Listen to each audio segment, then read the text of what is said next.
You are listening to Historyman, a project of ekbarnes.com, where we walk in the footsteps of heroes and proclaim freedom reigns. On today's podcast, we feature Kip Carter, friend of the Revolution, a historical guru of the Southern campaigns. So welcome, Kip. Thank you. I appreciate it, Eric. Kip, we're speaking today or recording today from your home, which actually sits on the battlefield at Hanging Rock, which is about 25 miles above Camden. Is that correct? From the Camden battlefield to here is about 18 miles. The road in front of your property, is it the Great Wagon Road? It is the Great Wagon Road. Runs from Philadelphia down to Charleston and Savannah. But through this part of the state, a lot of the road has a lot of branches to it, but in this part of the state, it is the road. We're on the road runs along the fall line between the Lynches and the Catawba River. So a drop of water in my front yard goes to the Lynches, and a drop of water in my backyard goes to the Catawba River. I mean, this road really was the big road. It was the interstate highway. Yeah. So these battles in the Southern campaign, really, if you were to figure out where that road was, the Great Wagon Road in the colonial times, you could really just start matching up all of these battles. The Battle of Camden, the Battle of Hobkirk Hill, the skirmish at Beaver Creek, the Battle of Hanging Rock, Buford's Massacre. They're all on the Great Wagon Road. So tell us a little bit about the first battle or Hanging Rock. The British had captured Charleston in May of 1780 and began to expand their reach into the rest of South Carolina.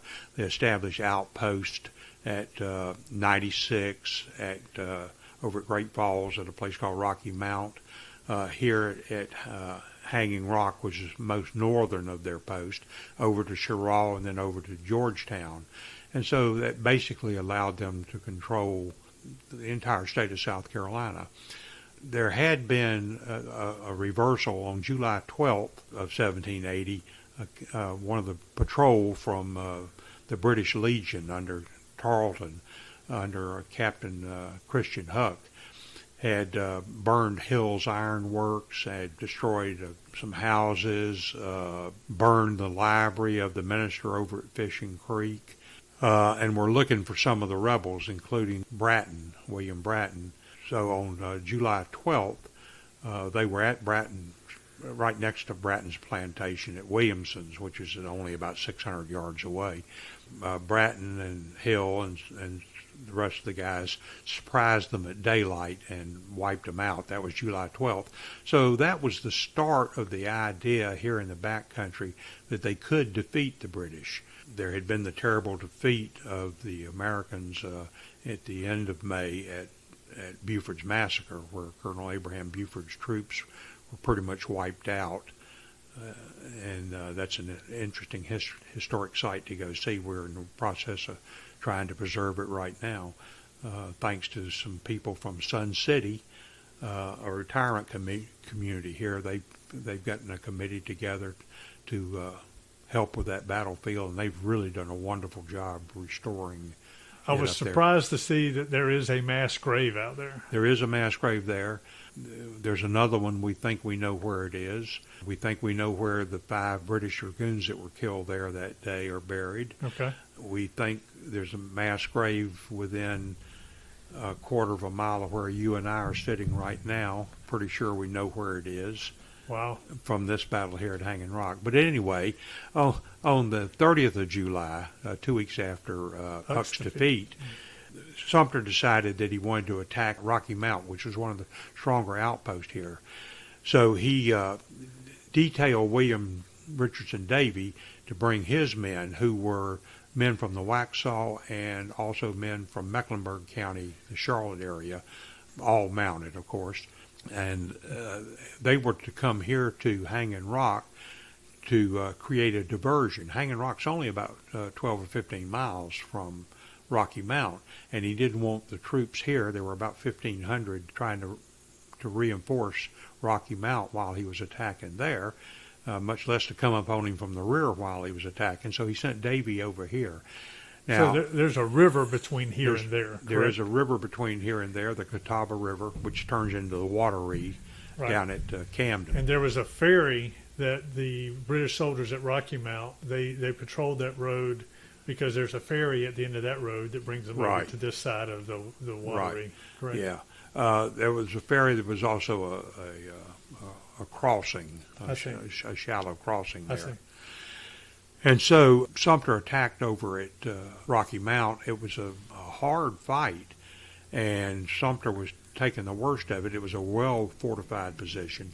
Sumter decided to try to burn them out, and he lost several really good men trying to throw burning faggots up onto the roof of two log houses that were reinforced that were there, and finally got one of the roofs burning. But it was South Carolina, it was August, and it was a summer afternoon, and you know what happened. A thunderstorm came up and put out the fire. And so Sumter began retiring, and of course he did not retire without trouble. The British came out after him and gave him a lot of trouble, and the river had gotten up. And anyway, he finally made it back to his camp at Clem's Branch on the east side of the river. But in the meantime, Davie had been sent down here to Hanging Rock to create this diversion, and Davie attacked Colonel Samuel Bryan's North Carolina militia, who was the outer ring of the British position here.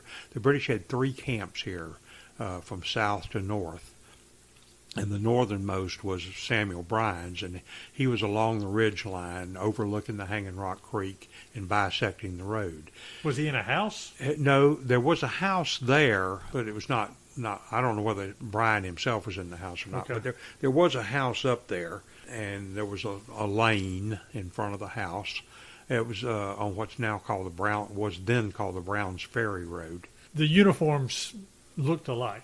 I mean, Nobody was in uniform. Nobody was in uniform. These are all civilians. People would put a piece of paper in their hat. They'd put a green piece of pine bough in their hat to identify which side they were on. Everybody looked the same. In fact, sometimes they were brothers or fathers and sons on opposite sides. So my understanding is Davie just kind of rode right in and passed himself off as one of the loyalists. Well, he split his command, and he took half of them and rode past the sentries into the lane where they dismounted and began and opened fire, much to the surprise of Bryan's men, who thought they were reinforcements coming in. Davie had taken the rest of his men and gone around to the western end and rode down the lane, cutting down the guys who were trying to get away from the first group. The only way you can look at it is that it was kind of a slaughter. Davie came away with 60 horses and 100 stands of arms, 100 muskets and rifles. Well, you know those guys didn't just hand them over. And he says, unfortunately, because he was under the eyes of the main British camp, he was unable to take any prisoners. And so I think we can take it from that. There was a great deal of slaughter and dead and wounded on the loyalist side. And before the British could react, he had ridden off with the horses and the guns, and the British camp, of course, was in a good bit of consternation. They of course, did not reinforce Rocky Mount as a result. And so a couple of days later, when Davie and Sumter got back together again, Davie told him about what had happened down here. He knew the layout because he had seen it firsthand, and he knew this area from his childhood here. So he told Sumter what the layout was, that there were no fortifications, they were in an open field. They appeared to have a couple of cannon. They were little, what they call grasshoppers, little three-pounders. But they were devastating. You load them with canister. It's not a cannonball. It's like a can with a lot of musket balls. It's like a shotgun. Like a shotgun. On steroids. A shotgun on steroids is exactly what it is. But anyway, he told them what the layout of the camp was, and so Sumter decided to attack Hanging Rock. So the night of the 5th of August, they gathered up in what is now the town of Heath Springs, the militia grounds up there. It's about 2 miles from there down to where the British were camped at the area called Hanging Rock. Hanging Rock is actually about 600 yards to the east of where the British were, but it was a well-known landmark. It was a big rock overhang. For thousands of years, people had camped there using the Great Wagon Road was an Indian trail Sure. Originally. But I made the mistake of thinking that the battle actually occurred down there at the rock. Yeah, that didn't happen. The battle was up here to the west of the rock on this big flat plain. On either side of the road. On either side of the road, I see. But in the olden time, there was a trail or a road that went right beside that rock. Yes? Oh, yeah, there was, and because it was a good place to camp overnight. Right. In fact, that's one of the places where Wood Mason preached. Really? Yeah, in fact, he says he married 200 couples at the Hanging Rock. I didn't in realize his that. diary, yeah. So he would stand on the rock and preach. So you can be, if you're coming up in this area, it is a little misleading because there are plaques down there at the rock that kind of signify that this is where the battle happened or whatever, and you kind of are lulled into this idea that it happened down there. But from a topographical standpoint, it happened up here on the road. So. Not only that, but from an archaeological point of view, we've done we've done some excavations up here. We know exactly where Bryan's men were. We've found hundreds of artifacts along the line that was Bryan's camp, and so we know exactly where it was. Now we're not so sure about the other two British camps. We think we know where they were, but we don't know for sure. We know Colonel James Ingram's house was on the east side of the road. It is where Washington spent a night on his southern tour on his way to Charlotte, which he referred to as a trifling little place in his diary.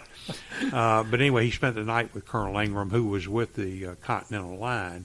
And the British, of course, used Ingram's house and his well and for water. You always got to think about water and forage for your animals when you're camping. And so, Bryan had a couple of hundred men up there on the initial ridge, and he had, a couple hundred horses in the pastures behind him in Cole's old field. You had to have water, and so you look for where the springs and where the wells were, and that gives you an idea of where the camps probably were. Mm-hmm. And so it's pretty obvious that the British officers were using Colonel Ingram's house. He had a good well there. Across the road there was another house, and there's a big spring behind it. This plain here had a number of springs on it. There's one here in my backyard. So this seems to be the logical place for the British, the two British camps. You had the Prince of Wales Americans regiment, and you had the British Legion. There were about 130 men from the British Legion here too. Anyway, they gathered up on the night of August 5th. They decided to break into three wings, one to hit the center and one on each flank. They got lost in the dark, ended up all in front of poor old Bryan, who had been hit by Davie the week before, ended up right in front of Bryan. And so they fought their way up the hill, hit Bryan, routed Bryan. Bryan fled to the southeast across the plain toward the main British camp, pursued by Sumter's men. And you got to keep in mind that Sumter's men were not well provisioned. They only had about 5 rounds of ammunition each, so they had to make their shots count. But anyway, they pursued the Loyalists into the British camp. The British camp broke. It's a very convoluted fight. Most Revolutionary War battles take a half hour or less. We reenacted the Battle of Cowpens on the 225th anniversary. We knew exactly where everybody was from diaries and pension applications. And we knew how many shots were fired. We knew when the battle started. And we reenacted it. And we were stunned to discover that the battle was over in 27 minutes. Wow. Yeah, most of these battles were short, sharp, and nasty. This battle lasted 4 hours. And so there was a lot of back and forth up the field. The British enfiladed one of the American position. The American riflemen then started making sure that they took out the officers and the sergeants. The Prince of Wales American Volunteers, which was a very well-trained regiment of British provincials. provincials, yeah, they were well trained. Anyway, their officers were mostly all killed. The sergeants were killed and wounded. Decimated. Yeah. Them. Yeah, about 52% of the men were killed or wounded. And so the Prince of Wales American Regiment never again fought as a unit. They were destroyed that day. The British Legion, there were 132 men. The captain in charge of it was killed early in the fighting. They ended up suffering over 50% casualties. They fought valiantly, but they suffered over 50% casualties. Tarleton was not here, by the way, and so he writes after the battle. In his memoirs, he talks about how brave his men were and they carried the day, but that didn't actually happen. What happened was that they got pushed south down the Great Wagon Road here to the main British camp, pushed through the camp. The Americans got into the British camp and discovered all the things they didn't have, like blankets and coats and food. Powder and shot. Now, keep in mind, just because you capture their cartridges, don't mean that you can use them because they were all different calibers. Right. And so, but you got the powder, and then you could melt the lead back down again later into balls to fit your guns. So, but they also got into the British rum supply.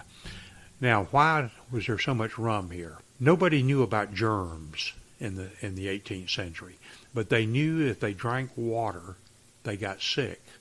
They knew if there was a little rum in the water, they didn't get sick. They didn't know why. So almost nobody drank water. Everybody drank beer, small beer, near beer, wine. And so there was there was a rum ration, of course, a dram a day, but a lot of the rum was used to put some in the water so that the soldiers wouldn't get sick, wouldn't get dysentery. And so they had kegs of rum. So the Americans get into the kegs of rum, and pretty soon you got a problem. You got all these guys who are inebriated. Now, Davie's men were not among them. Davie kept his men in order. And while all this was going on, while the looting of the camp was going on, the British formed themselves into a defensive position called a hollow square. You just make a square of men, and the supplies were in the middle, and you're on the outskirts of it. You've got bayonets, and so cavalry can't charge you, and horses are not dumb enough to run onto a bayonet, and so it's a protective thing. And so they were in a hollow square, and their musicians were in there, and so they were playing music, and they were giving 3 cheers for King George and shouting insults at the Americans, and the American patriots were shouting insults back, and 3 cheers for the heroes of the Revolution. Well, while all this is going on, this is about... I feel like this is a Monty Python episode. Oh, yeah. And this is at about 3.5 hours into the battle. Well, a group of dragoons was coming from Rocky Mount over here, and then they were going to go down to Camden. Just happenstance. Just happenstance. There were about 80 of them, all told. And they were coming... toward this area, and they could hear the fighting. So they turned south and circled around the fighting and came back up the road. And there's a hill right here at the edge of the British camp, so they appear suddenly in the road. And so they displayed across the road to appear to be larger group than they were. But Davie took his men and attacked them, drove them off. He only killed one of them, but he drove them off. But the Americans were worried that they were the vanguard of a group of reinforcements coming from Camden. Right. And so they said, whoa, we're about to get in serious trouble here. So Sumter says to his colonels and his captains, gentlemen, sometimes it's best not to pursue a victory too far. And so I think we probably need to go. So they loaded up everything they had captured. They had about 75 prisoners. They gave paroles to the British officers, which they took seriously. You know, you give your parole that you're not going to fight again. And the British Army took it seriously, too. They'd send the guys back home. Anyway, so Sumter and his men filed off with Davie in the rear guard, you know, protecting the rear against any counterattack, and they went back to Clem's Branch. Now, by 18th century warfare rules, this means the British won, because the British were still on the field, and at sundown they were still there, and the Americans left, so the British, quote, won the battle. But 2 days later, they withdrew to Camden because they'd been so mauled here. They withdrew down to Camden to recuperate, and also discovered that Gates was on his way cross country. 10 days later, Gates arrives, and you have the Battle of Camden. Now, had it not been for the timing, if the Battle of Camden had not happened, and as Sumter said, if one Continental officer had been here, this would have gone down as one of the great American victories of the Revolutionary War. But because there were no Continental officers here, and because the Battle of Camden happened 10 days later, it sort of is faded into history. Yet it was an incredibly significant fight here in the backcountry. That is a fascinating story. And 3-4 hours of fighting, when knowing that they only have really a handful of bullets, so they're picking up, you know, they're picking up whatever they can to keep that battle going for That's 3 exactly or 4 right. hours. They're picking up muskets that they captured and using that ammunition and fighting with it. And there are lots of interesting stories about things that happened during the battle. Judge Gaston had 4 sons here in the battle. 3 of them were killed, and the 4th one was badly injured. One of the guys on the Patriot side was fighting along the ridge line there, and suddenly, whap, he got hit in the hip, and it spun him around, and of course they were wearing knee breeches, and he felt something, you know, falling on his calf, and he thought, I've been shot and I'm about to die. Well, I'm not going to die thirsty. You know, they were all getting thirsty because of the heat. So he runs back down to Hanging Rock Creek, and he falls face first into the creek, and he's drinking water. And so he's you know, recovering himself, and he thinks, oh, how bad is this wound? How bad is this wound? And he looks down, and the bullet has hit his powder horn, and that was powder falling out down his leg, and he thought it was blood. Oh, So he went back to the fight after that. But there are a lot of interesting family stories that took place. Some of the guys that fought here, their father was a loyalist, and they were coming over here to fight, so they didn't want their father telling the British, so they tied him in his bed and left him while they came over here to fight. There are a lot of fascinating stories in the community of, you know, about things that happened here on that day. Just like Andrew Jackson, he was 13 years old. His brother was 16, and his brother was wounded here in the battle. Andrew Jackson carried messages for Davie. Andrew Jackson thought Davie was the finest man he ever met, and he said he wanted to model his life on Davie. Of course, he didn't, but he really admired Davie, and Davie used him as a messenger some during the battle. In fact, Davie gave him one of his pistols to carry for protection, but probably he spent most of the battle holding the horses. When men rode into battle, 4 guys rode into battle, somebody had to hold the horses, so one guy held the horses and 3 people went to fight. So there were a number of people holding horses for the militia. There were probably 800 or 900 horses, and so a lot of older men, young boys, and a few of the fighting men would be holding the horses while the other guys went to battle. And Jackson says that he could hear the battle raging above him. British had established themselves along a ridge line on the south side of Hanging Rock Creek, and the Great Wagon Road ran right through the middle of their position, so they were, in fact, guarding the road. And it's a very sharp decline down to the creek, and the militia horses were all being held down at the creek. And so the battle was about 30 or 40 feet above them. So that's why Jackson says he could hear the battle raging above him. But Jackson was at the second battle. It's interesting, the controversy around Sumter. Oh, yeah. No, Sumter is a very controversial character in many ways. Later in his career in the U.S. Senate, he bought the property where the American artillery. This is a whole new story, but we were going to have three places in the early 1800s to train troops. The artillery is going to be trained here at Great Falls, the infantry at West Point. There were going to be three arsenals, okay. For cavalry, infantry, and for the whole nation. For the whole nation. For the whole nation. Yeah, and so it was built.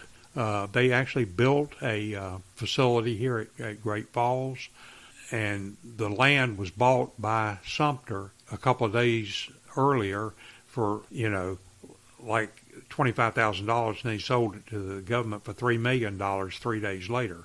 But people thought that was a little underhanded. A little underhanded, yeah. But Sumter was you either loved him or hated him, and a lot of people hated him. Some people say that after he was wounded at Blackstocks and wasn't able to take the field for about 6 months, that it was the greatest thing that happened to the American Army was that, he wasn't there. But yet he won some battles and was very charismatic and drew men to him. And Sumter understood that when you had militia coming in, that sitting around in camp was not a good thing. Was not a good thing. So he was very active. And these were all mostly, not all of them, but most of them were young guys, and so they wanted to be active. And he was active, right. And so that attracted people. What would you want people to take away from their visit to South Carolina in regards to the Revolutionary War and their visit to this area that you find yourself in? Well, the truth is that the Revolutionary War had stalled in the North, and it had turned into a stalemate by 1778. And the British realized that, and they decided that New England really wasn't worth having. They were willing to give up New England, but the real value in the colonies were the southern colonies and the mid-Atlantic. And so they began the Southern Strategy in 1779. And so this is where the American Revolution was won, was in the Carolinas, and in particularly South Carolina. People say that the Revolution was over after Yorktown, but that's not true. Yorktown was near the end of the war, that's for sure, and it certainly broke the British will to continue the war. But the war continued here in the South. There was a major battle at Eutaw Springs. And if you look at the history of the American Revolution with an objective eye, the Revolution was really won here in the South. It started in the North, but it was won here in the South. Kip, thank you so much for your time with us today. I'm very happy to do it.